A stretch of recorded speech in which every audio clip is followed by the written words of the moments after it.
In Romans chapter 1, verses 16 and 17, the Apostle Paul sets forth the thesis of the book of Romans, and in so doing, he penned one of the most significant statements in the whole of Scripture. He said, "For I am not ashamed of the gospel, for it is the power of God for salvation to everyone who believes, to the Jew first and also to the Greek. For in it," that is, in the gospel, "the righteousness of God is revealed from faith for faith, as it is written, the righteous shall live by faith." Now, the English Standard Version provides a very literal translation of that phrase, from faith for faith. That's precisely what the Greek text says, but what does that mean? What does it mean that in the gospel the righteousness of God is revealed from faith for faith?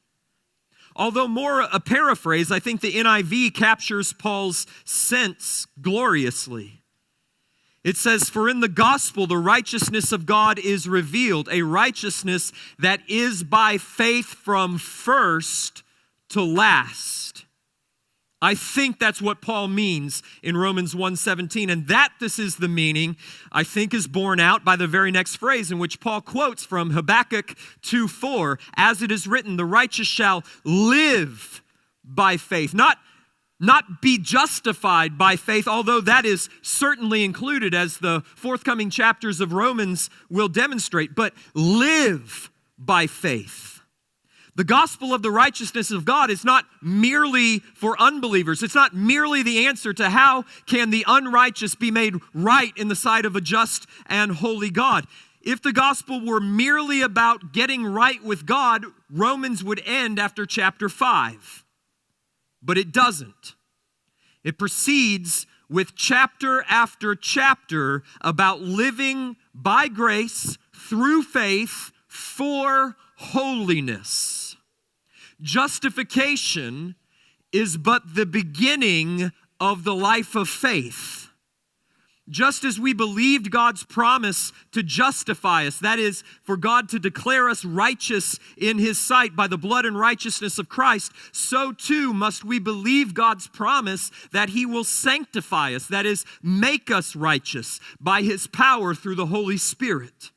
Holiness is a work of faith. For if you live according to the flesh, you will die. But if by the Spirit, not by the flesh, by the Spirit, through faith, you put to death the deeds of the body, you will live.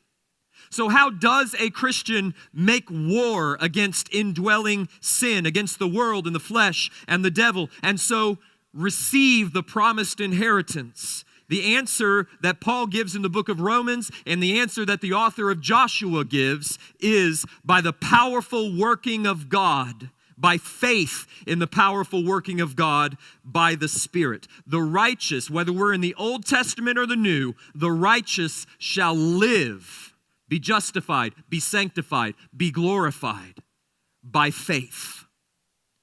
The Apostle John put it another way. He said, as we've already read this morning, "For everyone who has been born of God overcomes the world. And this is the victory that has overcome the world, even our faith." Who is it then that overcomes the world except the one who believes that Jesus is the Son of God? Throughout our study of Joshua, I've been showing you how the conquest of the promised land of Canaan stands in Scripture as a paradigm for our own battle against the world, the flesh, and the devil for possession of our eternal inheritance promised to us in Christ. That is the new heaven and the new earth. And I hope it has been clear over the preceding weeks that this conquest, like the Christian life, is by faith from first to last. By which I mean three truths. Number one, I hope that we've seen that Israel conquered the promised land because they believed God's promise. This was, in fact, what distinguished this generation of Israel from the previous generation of Israel that died in the wilderness. The author of Hebrews says, "For who were those who heard and yet rebelled? Was it not all those who left Egypt led by Moses?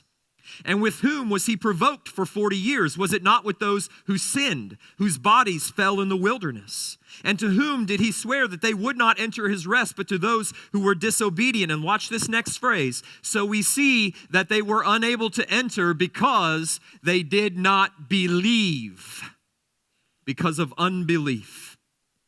But this generation of Israel in the book of Joshua, they believed God's promise that God would drive out their enemies before them and give them the land of Canaan. Secondly, I hope that we have seen that Israel conquered the promised land because they trusted in God's power. God told them beforehand that they were not able to conquer the land in their own strength, in their own power, because the people of the land are mightier and more numerous than you, and their cities are fortified up to the heavens. And so at every stage, in every battle, we've seen Israel trust in God's power. In Joshua 3 and 4, they trust in God's power to hold back the waters of the Jordan so that they could pass through on dry land. Joshua 6, they trusted in God's power to bring down the walls of Jericho. Joshua 8, they trusted in God's power to conquer Ai. Joshua 10, they trusted in God's power to conquer all the cities of southern Canaan. They trusted in God's power. Now, it was not a perfect faith, was it? They had some hiccups along the way, some stumbles. The events of Achan's sin in Joshua chapter 7, believing the Gibeonite deception in Joshua chapter 9. It was not a perfect faith, and it is not a perfect faith that overcomes the world and receives the inheritance, but it is a persevering faith that conquers our enemies and possesses the inheritance. Third, I hope we have seen that Israel conquered the promised land because they trusted in God's presence. God promised his presence. He promised that he would be with them. Back in Joshua chapter 1, verse 6, no man shall be able to stand before you all the days of your life. Why? Because just as I was with Moses, so I will be with you. I will not leave you. I will not forsake you. Have I not commanded you? Be strong and courageous. Do not be frightened and do not be dismayed. Why? For the Lord your God is with you wherever you go. So Israel went into battle believing that they weren't going into battle alone, that God was with them. Indeed, he was before them. And as Paul said, if God be for us, who can be against us? Israel believed that. And so we read of Israel winning victory after victory over a people mightier than they, more numerous than they, with fortified cities that they didn't have. We read of them even at times performing what seemed to be superhuman feats, like that all-night uphill marathon from Gilgal to Gibeon, or the all-day long, in fact, extra long day battle with the southern Canaanite coalition in Joshua chapter 10. But from beginning to end, nay, from first to last, Israel's victory over their enemies was a victory of faith. For everyone who has been born of God overcomes the world. And this is the victory that has overcome the world, our faith. This is what the Christian life is. It is a life of faith from first to last. As it is written, the righteous shall live, conquering the world, the flesh, and the devil by faith. This theme of the victory of faith is then carried through Joshua 11 and 12, which concludes the first major section of the book of Joshua, verses 1 to 13, or 1 to 12 rather, the conquest narrative of Joshua. Chapters 13 to 21 then detail the allotment of the land to the various tribes of Israel. Chapter 22 will describe the narrowly averted civil war between the western and the eastern tribes. And chapters 23 and 24, Joshua's final charge to the congregation of Israel before he dies.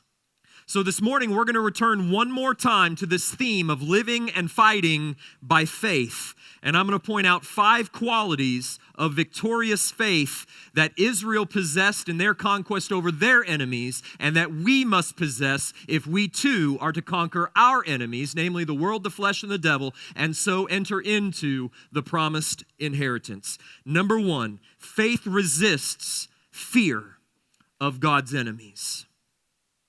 What kind of faith overcomes the world and wins the victory? First, It is a faith that resists fear of God's enemies. As I mentioned last week, as we read of Israel winning battle after battle and chapter after chapter, we ought not be lulled into thinking that the armies that they face are weak and insignificant. When the 12 spies came back to report what they'd seen in the land of Canaan back in Numbers chapter 13, they spoke of the great size and strength and number of the people of Canaan and of the fortifications of their cities that arose to the heavens. Numbers 13:28, however, the people who dwell in the land are strong, and the cities are fortified and very large. And besides, we saw the descendants of Anak there. We are not able to go up against the people, for they are stronger than we are.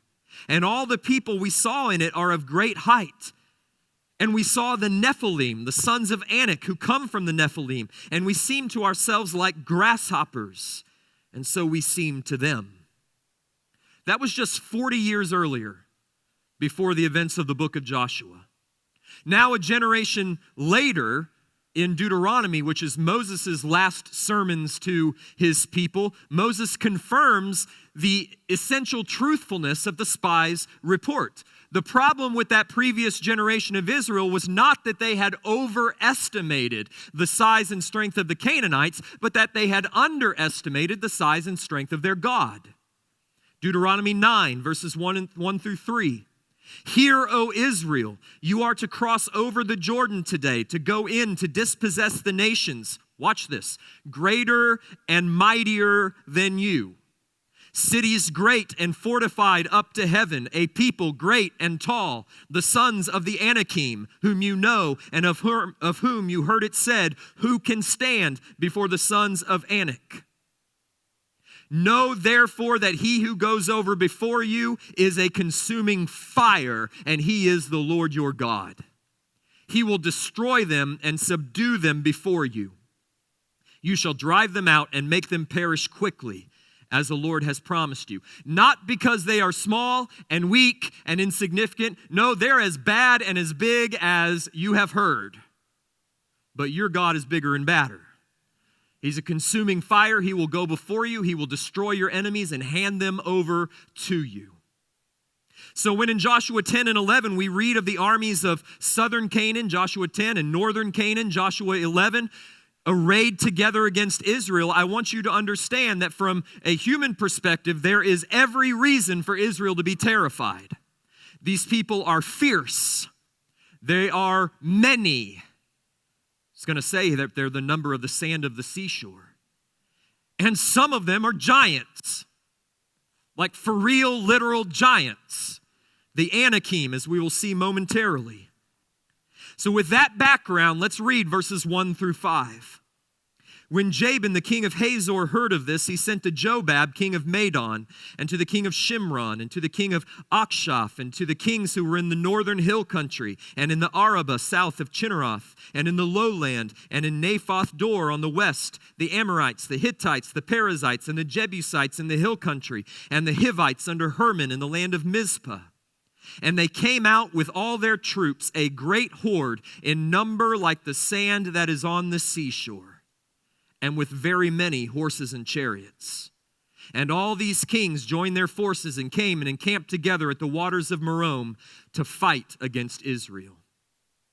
If you're looking to get a grip on the geography of this chapter, all of the events in Joshua 11 take place in what would later be called Upper and Lower Galilee, so northern reaches of Israel.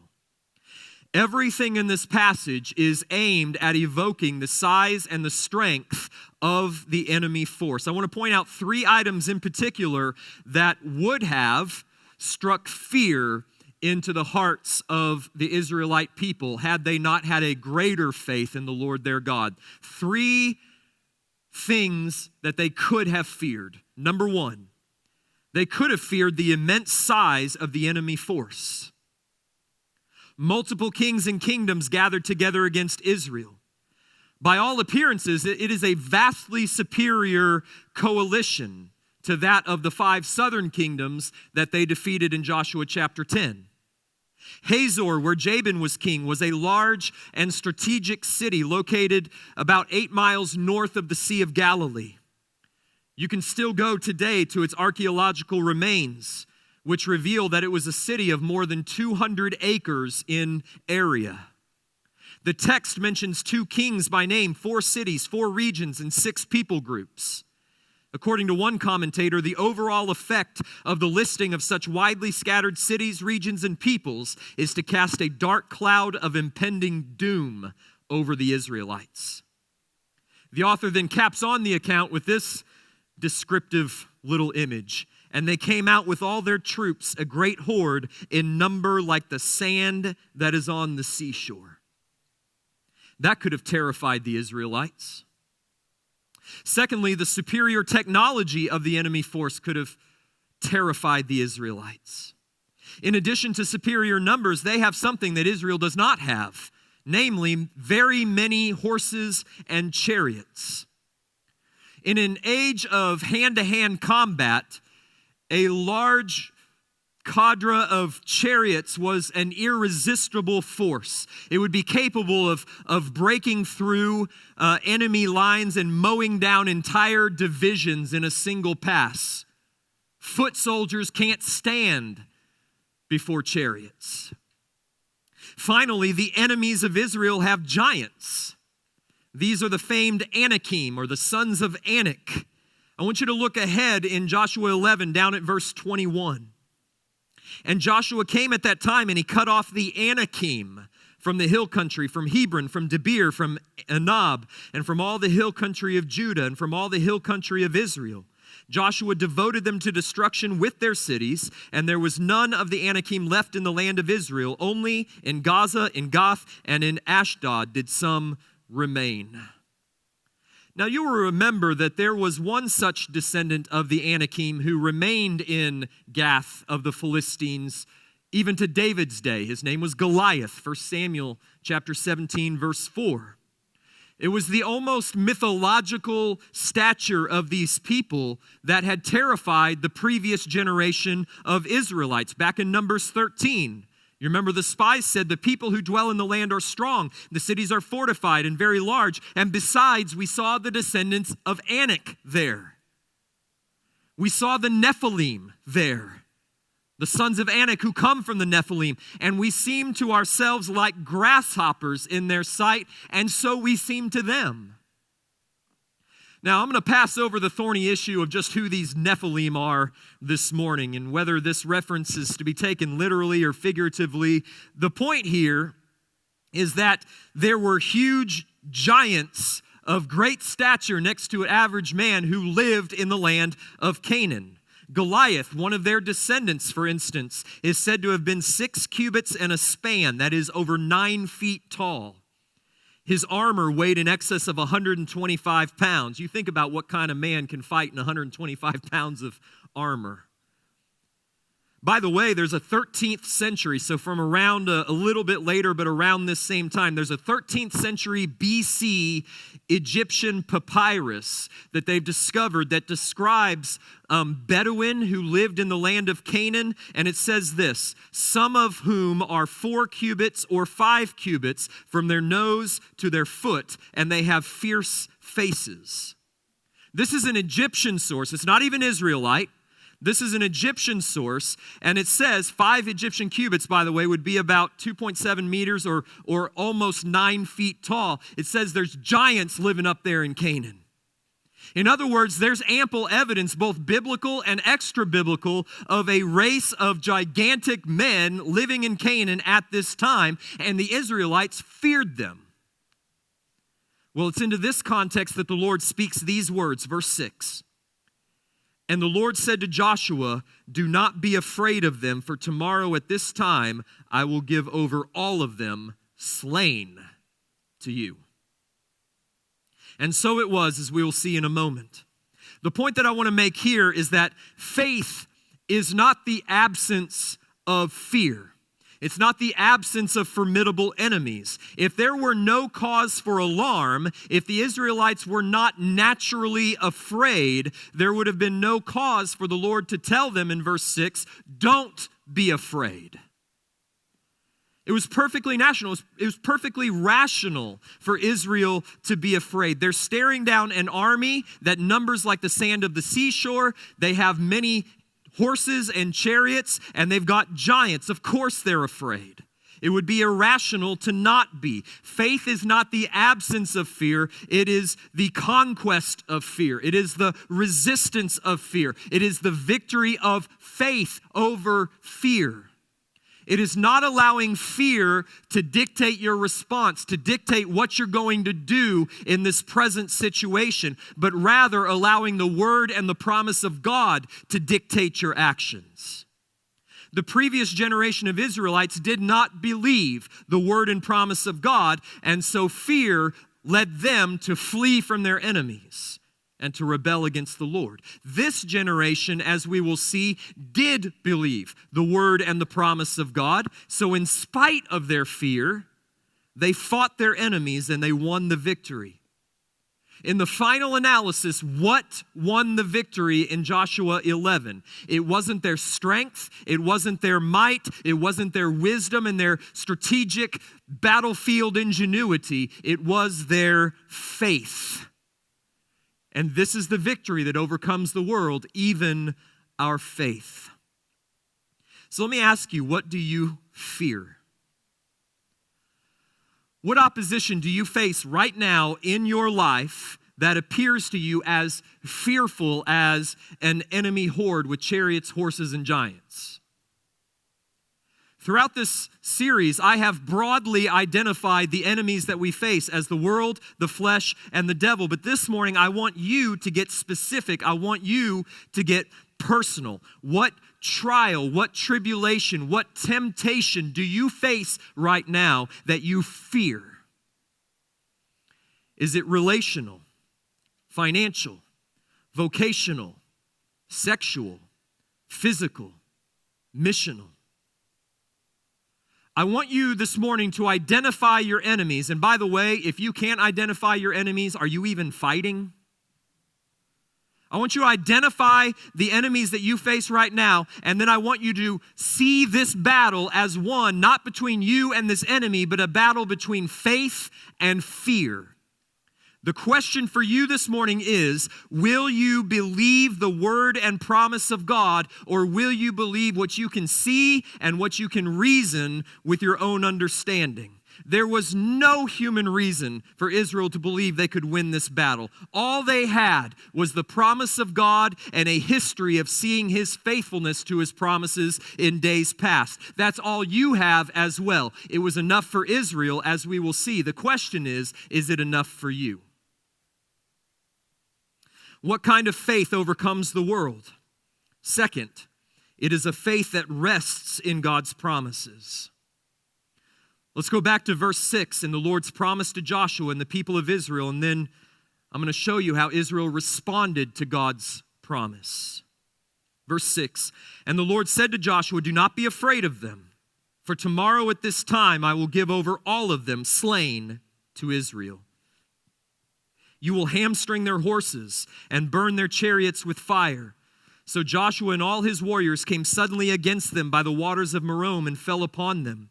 And the Lord gave them into the hand of Israel, who struck them and chased them as far as Great Sidon and Misrephoth Maim, and eastward as far as the valley of Mizpah. And they struck them until he had none left remaining. And Joshua did to them just as the Lord said to them. He hamstrung their horses and burned their chariots with fire.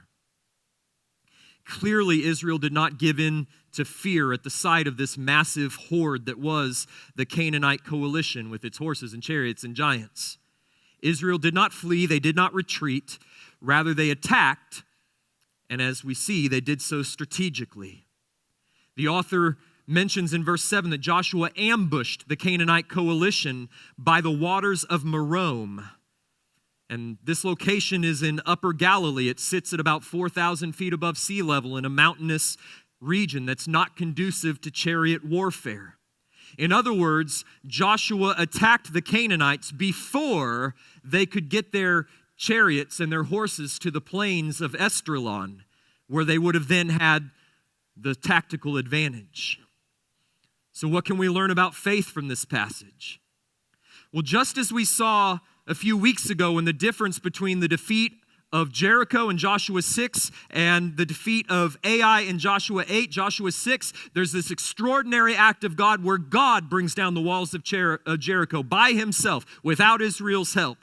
And then in Joshua 8, God tells them to go and to execute a strategy. It's a pretty detailed strategy. They do, and it works, and they defeat their enemies. And we talked about how both of those are pictures of sanctification, but that one represents the ordinary course of sanctification, namely executing a strategy in your battle against sin. The other illustrates the miraculous intervention of God, the extraordinary working of God in your sanctification, where sometimes, rarely, he just removes the stumbling blocks from you. He just removes the sources of temptation. He doesn't often do that. Often, you have to execute a strategy like memorization, amputation, and confession. The same things going on here in chapters 10 and 11. What did we see in chapter 10? We saw God defeating Israel's enemies with supernatural confusion, a catastrophic hailstorm, and a cosmic wonder. In chapter 11, we don't see any of those things. Instead, Israel executes a strategy. We're going to ambush them in the mountains before they can get their chariots and their horses down to the plains. Both are illustrations of faith in God's promise and trusting in God's divine sovereignty. True faith rests in God's promise. That is, it believes God's promise and it acts upon it. Catch that. True faith believes God's promise and acts upon that promise. Resting in God and in his promise does not mean passivity. It is not inactivity. It does not mean sitting back and waiting for God to cause the walls to fall down or the earth to cease its rotation. God may do such a thing, but only in extraordinary circumstances, and even then you ought not presume upon that. Ordinarily, a victory over the world, the flesh, and the devil is won by the careful execution of a biblical strategy. Sin killing is not passive. It is active. Sin is best defeated strategically before it reaches those regions where it enjoys the tactical advantage. The enemy of lust, for instance, is best attacked before you find yourself alone at night with a computer. The enemy of gossip is best attacked before you find yourself on a phone with that friend who loves to share salacious stories. The enemy of bitterness or anger and unforgiveness is best attacked before you find yourself in an ugly encounter when you say things that cannot be taken back. The enemy of alcohol dependence is best attacked before you find yourself depressed and looking for that emotional crutch. You get the point. Had God promised Israel victory over her enemies? Yes, verse 6. But he had also ordained that that victory would come through the strategic and courageous warfare which Israel waged. Has God promised you victory over your enemies, the world, the flesh, and the devil? Yes. That was the whole point of last week's sermon. But likewise, he has ordained that this victory occur through your strategic and courageous warfare against sin. Remember those 3 sin-killing strategies that we looked at in Joshua chapter 8. Memorization of Scripture, amputation of those things which cause you to sin, and mutual confession. Use them by faith. But there's another lesson of faith that we might miss if we're not careful. Why did God command Joshua to hamstring all the Canaanite horses and to burn all their chariots? I think the answer lies in Psalm 20, where David says, regarding the nations of the world, right? He says, some trust in chariots and some trust in horses. But we, the people of God, we trust in the name of the Lord our God. Or in Isaiah 33, woe to those who go down to Egypt for help and rely upon horses, who trust in chariots because they are many and in horsemen because they are strong, but do not look to the Holy One of Israel or consult the Lord. In fact, when Moses gave instructions regarding the future king of Israel, he expressly forbade the king to acquire many horses and therefore many chariots. Deuteronomy 17:16.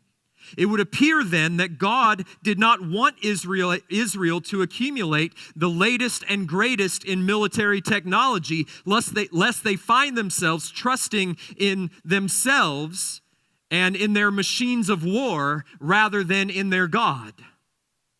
He did not want the children of Israel to lay their heads down at night and sleep in peace because they had chariots and because they had horses, but because they had God. And so I might ask, in what do you rest? Where is your security? In what do you hope? Is your hope in your bank account, your insurance policies, your 401k, well diversified, doing well? Do those things make you feel protected against poverty? Where is your security, your safety? Is it in your holster or in your gun cabinet or under your pillow? Do those things make you feel safe? Is that why you can sleep well at night? I'm not opposed to any of those measures. Faith does not prohibit their use, and wisdom may, in fact, at times require them. But I am concerned that you don't locate your hope and your security in those things so that having them is why you can sleep at night. A steadfast faith in God's sovereignty doesn't mean you shouldn't lock your door. Remember, faith is active, not passive. But it might mean that you don't need a high-dollar, state-of-the-art home security system to protect all your worldly treasures, or else you can't really rest at night. Not when the hairs of your head are all numbered and you're more valuable than many sparrows. Be careful, church, that you don't trust in chariots and horses. Be careful, wealthy, middle-class Americans, that you don't trust in chariots and horses rather than the name of the Lord your God. What kind of faith overcomes the world? Third, it is a faith that responds in obedience to God's commands. I'm going to read verses 10 to 15, and I want you to note how the author continually highlights Joshua's obedience. And Joshua turned back at that time and captured Hazor and struck its king with the sword. For Hazor formerly was the head of all those kingdoms. And they struck with the sword all who were in it, devoting them to destruction. There was none left that breathed. He burned Hazor with fire, and all the cities of those kings, and all their kings Joshua captured and struck them with the edge of the sword, devoting them to destruction, just as Moses, the servant of the Lord, had commanded. But none of the cities that stood on mounds did Israel burn, except Hazor alone. That Joshua burned. And all the spoil of these cities and the livestock the people of Israel took for their plunder. But every person they struck with the edge of the sword until they had destroyed them. And they did not leave behind any who breathed. Just as the Lord had commanded Joshua, so Joshua did. He left nothing undone of all that the Lord commanded Moses. Simply put, faith obeys God. Sometimes we evangelicals subconsciously drive a wedge between faith and obedience out of some misplaced fear of works salvation. The Bible doesn't do that. Faith and obedience are not the same thing. Faith is believing, obedience is doing, but they are essentially related to one another as the root, faith, to the fruit, obedience. We are justified by faith alone, apart from any works of obedience. In fact, we're justified by faith in the obedience of Christ. But if there were no obedience, if there is no obedience, guess what? There's no faith. And if there's no faith, there's no justification. You disobey because you disbelieve. Every command of God presents to you a choice of faith. Do I trust that God knows what he's doing in issuing this command and that his way is right? That is, it is for my good and for his glory. Or do I believe that I know better than God and that my way is right? If I believe the former, I'm going to obey. If I believe the latter, I'm going to disobey. Obedience is the necessary fruit of faith. So when we find in these verses no less than 3 statements, verses 12, 15, twice in verse 15, 3 statements of Joshua's obedience to God's command, what we're really reading is a commendation of Joshua's faith. Because I want you to make no mistake, God's command was difficult. Kill everything that breathes. That's hard. Any person with an ounce of humanity would struggle to obey that command. But Joshua did, not because he's a monster, but because he believed God knew best and that God was good. Same thing that made Abraham willing to sacrifice his son. Now, I've already dealt with the moral problems raised by the total destruction of Canaan. I'm not going to retread that ground here. Suffice it to say that it was a necessary act of judgment on the part of God, necessary both for the preservation of humanity and necessary for the protection and the purity of Israel. God knew that if Israel was to inherit the promise and to dwell in the land, no vestige of Canaan's pagan past could remain. So he commanded that it all be destroyed. And Joshua believed, so he obeyed. What is the victory that overcomes the world? In this case, the cancerous effects of paganism, faith. What kind of faith? A faith that obeys God's command to utterly destroy every vestige of sin, to leave nothing of sin that breathes.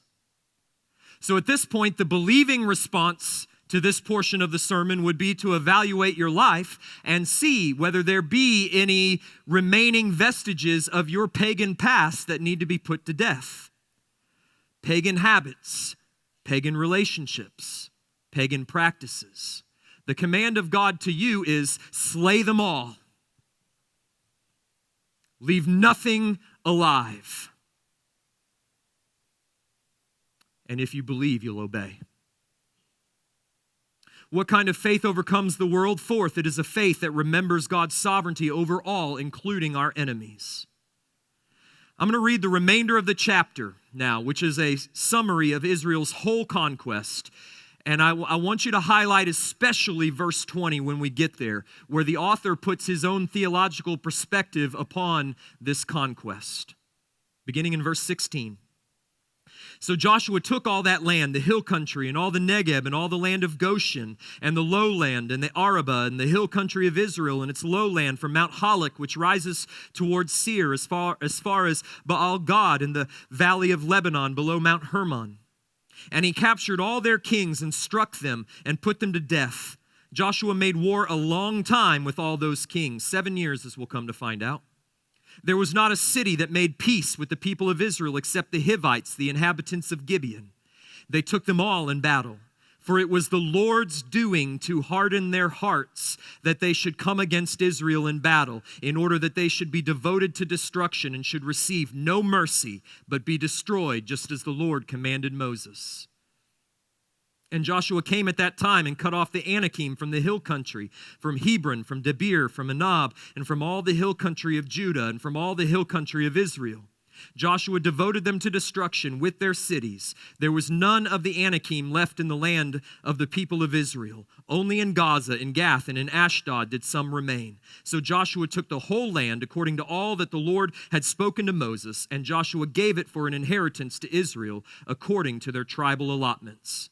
And the land had rest from war. Well, there you have it. Verse 20. Why did every other nation of Canaan arm themselves for war against Israel? Well, according to the inspired author of this record of Israel's conquest of Canaan, it was because the Lord hardened their hearts to do so. Well, why did he do that? Because it was the Lord's intention to judge and destroy them. On the other side, why did the people of Gibeon back in Joshua chapter 9, why did they alone seek peace with Israel, however deceitfully they did so? The implication, I think, of this verse is that the Lord did not harden their hearts as he did the rest of Canaan, but rather softened them to seek mercy from Israel and as we saw, from Israel's God. You cannot escape in this passage the absolute sovereignty of God, not only over the movements of nations, but over the hearts of men. And I think this lends credence to my suggestion back in Joshua chapter 9 that the Gibeonites were converted and became a part of the Lord's covenant people. They were not hardened, as were the rest of the nations of Canaan, which leads me to believe that they were chosen of the Lord, because the opposite of reprobation is election.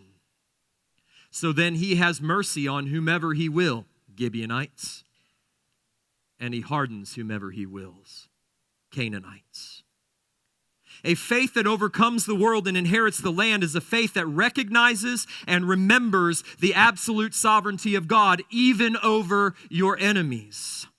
There is a reason the inspired author of this book inserted verse 20 here into the narrative. It's not essential to the narrative. The text could easily have skipped right from verse 19 to verse 21, and nothing in the narrative would have been lost, but we would have been totally bereft of the theology that we need in order to fight our enemies. And so it's there. He includes this theological explanation for the events described because he wants Israel to know that their victory is the result of God's sovereign election. God wanted them to know it, and he wants us to know it. Listen, beloved, you will be far better equipped to overcome the world if you remember that God rules the universe, not you. That God's will is supreme and not yours. This will free you from both anxiety on the one hand, am I going to make it? And pride on the other hand, of course I'm going to make it. It will also instill with you fear, not the faithless fear of man, but the faithful fear of the Lord. At this point, the comment of Dale Davis on this verse seems appropriate. Listen to what he says. But let us react to the sheer audacity of this text. For it was Yahweh's doing to harden their hearts in order to utterly destroy them. Do we not find that disturbing, offensive, outrageous? Who gave God the right to be that sovereign? But our verdict had better remain stuck in our throat. Don't try to evade the clarity of this text. It is a fearful thing to fall into the hands of the living God. And don't think you can escape this God by running into the New Testament. You will meet the same God there. You would do better to tremble and worship. What kind of faith overcomes the world? Finally, it is a faith that remembers and rehearses God's victories. The next 10 chapters can be long and somewhat tedious. Over the next 2 weeks, I'm going to preach all of chapters 13 to 21, so bring a lunch next week. And I'm going to tell you at that time why those chapters are in the Bible, why they're indispensable to Holy Scripture, but also why I don't intend to preach them the same way that I've preached the first 11 chapters. Today, however, we're just going to glance at chapter 12. I'm not going to read it, but we're going to glance at it because it belongs with chapters 10 through 11 rather than with chapters 13 to 21. Chapter 12 is the comprehensive list of all the kings that Israel defeated over the course of their 7-year conquest of Canaan. Verses 1 to 6 describe those kings that were conquered east of the Jordan River, and verses 7 to 24, those 31 kings that were defeated west of the Jordan River. I want to ask why the author included this chapter. Why do we need a long list of dead kings, particularly when we've already read the details of the victories in previous chapters? And I think the answer is that it is good to rehearse God's past goodness because it strengthens our faith in his future grace. It is good to rehearse God's past goodness because it strengthens our faith in his future grace. Joshua 12 is a record of God's faithfulness of his promise to Abraham. What he promised Abraham, Joshua 12 is saying he has fulfilled. He did it in his own time. It took over 400 years. He did it in his own way. Nobody would ever have guessed how it was going to come about. But he fulfilled it just as he said he would. And that ought to fortify the people of God with the assurance that not one promise of God will ever fall to the ground. Ever. But how often we forget the events of Joshua 1 by the time we get to Joshua 24. In other words, we need the reminders of Joshua 12 in the middle, both literally and figuratively. And God knows this, which is why he commanded Israel to take up stones of remembrance in Joshua chapter 4, and why he inspired this list of dead kings in Joshua chapter 12. Rehearse the faithfulness of God often and rehearse them in detail. Answered prayers, his smiling providences, the time we have seen his hand upon us, providing for us, protecting us, preserving us. One commentator said this: it would be unfair to suggest that the church is unwilling to thank God for all his many mercies, but on the whole, it is unwilling to indulge in detailed and specific thanks. If we were to train ourselves to recognize God's goodness act by act and detail by detail, many of us would come to think more highly both of God and of the church. Much of our despondency comes from failing to see how much God has really achieved. Sometimes when I'm tempted to despondency over whether God is indeed at work in First Baptist Nixa, I like to remember the baptisms that we've celebrated over the last 12 months. 8. That may not sound like a large number. It's certainly not going to win any awards from the state, but who cares, right? That's 8 immortal souls whom God has ransomed from sin, death, and hell through the blood and righteousness of his Son. He's used the ministry of this church to do it, and he's given us the privilege of witnessing that in baptism. That's astounding. And we're going to celebrate another one next week. Be regular in rehearsing God's specific mercies towards you in the past, that you may with greater alacrity believe in his grace towards you in the future. Israel's conquest of the promised land was an act of faith.